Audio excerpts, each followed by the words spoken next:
Okay, this is floating a bit. Alright, get here. Konica Minolta C227. Okay, let's see what we do with this one. This one's going to be a little bit challenging. Right, going to make it full colour. Right.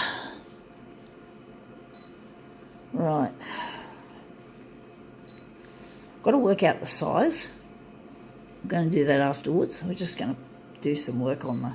Just going to set up the original size and then set up the colours.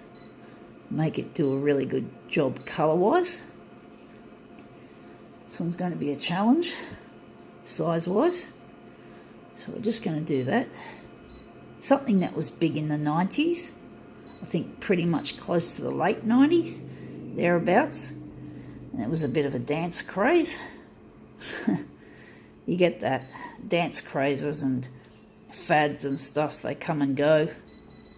Even photocopier art was a craze back in the 70s.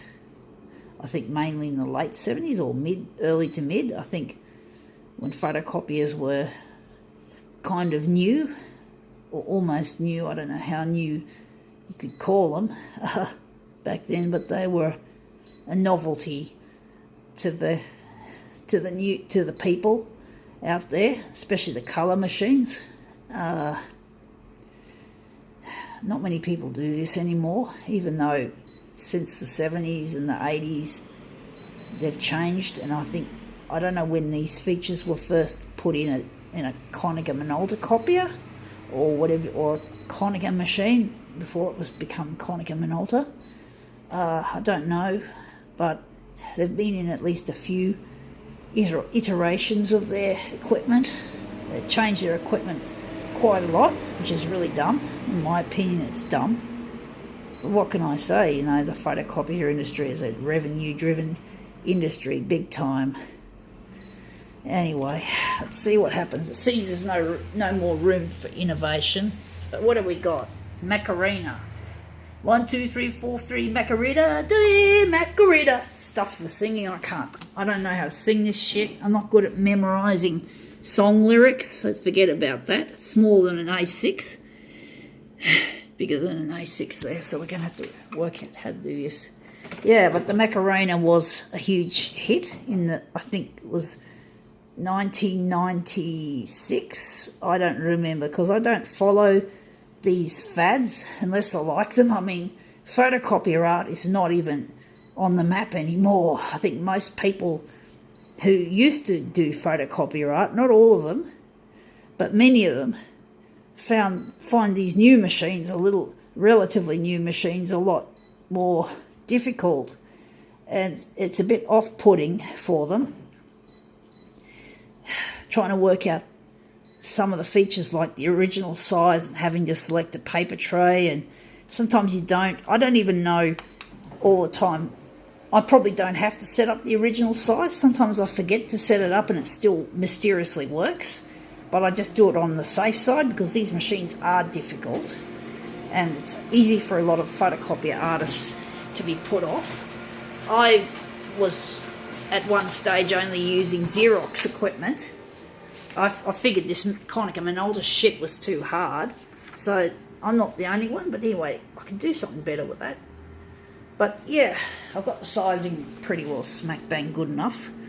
So yeah, I avoided using machines like this, or not, earlier versions of Konica Minolta, not this one. There was another one called, like, a machine similar to the C353. Basically, it was basically Konica Minolta C280 that I was using, and it was fucking difficult to learn at first. I used to be turned off.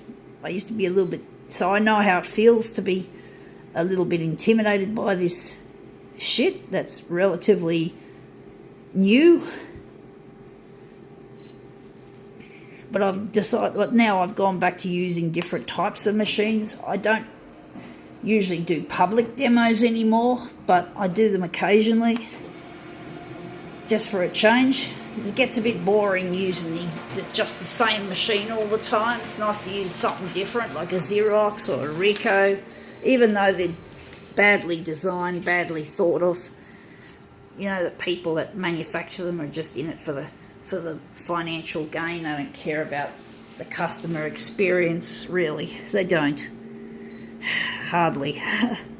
They just make it probably the barest of minimum functionality. It's a real shitter. It's a real fucking shitter. These fucking idiots who care only about the revenue that they can get by working on this shit is really incredible. I can't say it too often that I'm just so over the industry, the way it hangs, you know, the way it is, the status quo of the photocopier industry. I've got ideas on how to improve these, but fuck it. Even when I wrote to Xerox back in 1990 at the age of 17, a long, long time ago, the year was 1990, they didn't want a bar of my new idea. So that even back in the 90s, it was still difficult to make yourself noticed in the industry instead of just being a technician. But I wish I could be a technician, but I'm disabled. So, I'm just wondering if maybe this is it. If this is all we're going to do with this one.